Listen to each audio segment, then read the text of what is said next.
Sejago-jagonya akalmu hanya bisa menangkap sesuai pengalamanmu masing-masing.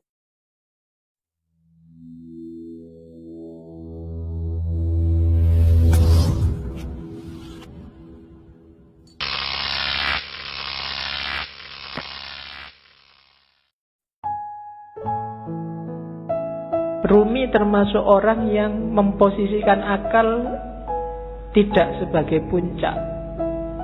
Akal itu penting, tapi akal hanya transit. Akal harus dilampaui. Tidak boleh orang berhenti hanya di akal. Di Masnawi itu ada cerita yang mungkin sering dikutip orang. Cerita ahli bahasa dan tukang perahu. Jadi ada ahli bahasa naik perahu sama tukang perahunya. Sambil naik perahu terus ngobrol. Mas, tukang perahu, sampai ngerti nggak kalimat majemuk itu apa? Nggak ngerti, Pak. Sampean sudah tua, kalimat majemuk aja nggak ngerti. Rugi sampean hidup itu. Sampean ngerti nggak kalimat sastra itu kayak gimana? Nggak tahu, Pak. Apalagi sampean sudah umur tua gini sastra aja nggak ngerti. Buat apa umur sampean dihabiskan? Sampean ngerti nggak? Pokoknya diajak ngobrol gitu, dimarahi terus, dilecehkan terus. Tiba-tiba terus ada badai.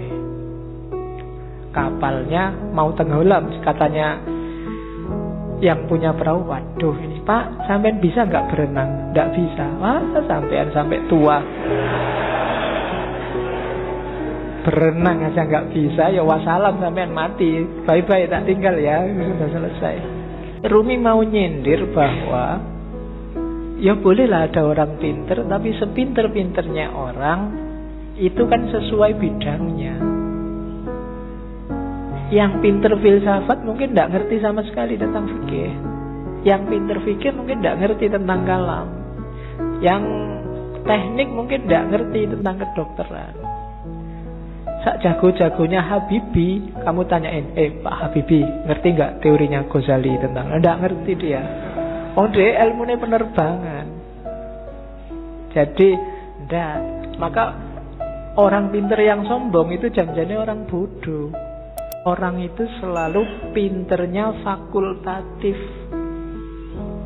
sesuai fakultasnya masing-masing.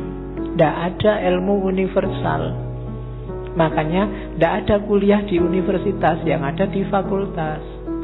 Universitas cuma mengkoordinir. Kalau digabung dari banyak fakultas, jadilah universitas. Kan logikanya begitu. Jadi cerita ini sebenarnya Rumi menyindir. Sejago-jagonya akalmu hanya bisa menangkap sesuai pengalamanmu masing-masing. Tidak akan lebih dari itu. Tapi saya ngerti dunia luar angkasa loh Pak ya. Paling kamu pernah baca buku tentang luar angkasa, kan itu aja. Filsafat saya juga ngerti, matematika juga ngerti. Yang kebetulan kamu ngalami membaca atau ngalami belajar. Yang tidak ya enggak. Sokrates mungkin orang paling pinter, tapi sama istrinya urusan nyambel apa urusan bikin sayur itu tetap menang istrinya.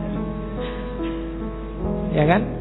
Sepinter apapun Immanuel Kant, kalau bannya bocor, kan ada cerita satu ketika Immanuel Kant bannya bocor, sadelnya patah. Begitu nyampe di tukang sadel, Immanuel Kant pingin tukang sadel, tolong saya dibikinin sadel yang pakai rumus trigonometri plus 2 kali. Dari tukang sadel tidak bisa saya. Kalau sadel biasa bisa, kalau pakai rumus macam-macam tidak bisa. Ya memang beda ilmunya. Jadi yang pertama catatannya akal itu tidak segalanya. Kalau kita hanya bersandar pada akal, maka kita bersandar pada batas pengalaman kita sendiri. Karena sejauh apapun ilmu kita, ya sebatas yang pernah kita alami. Ilmunya mahasiswa filsafat pasti beda dengan mahasiswa pendidikan, pasti beda dengan mahasiswa teknik. Itu batasnya akal. Jadi akal hanya transit.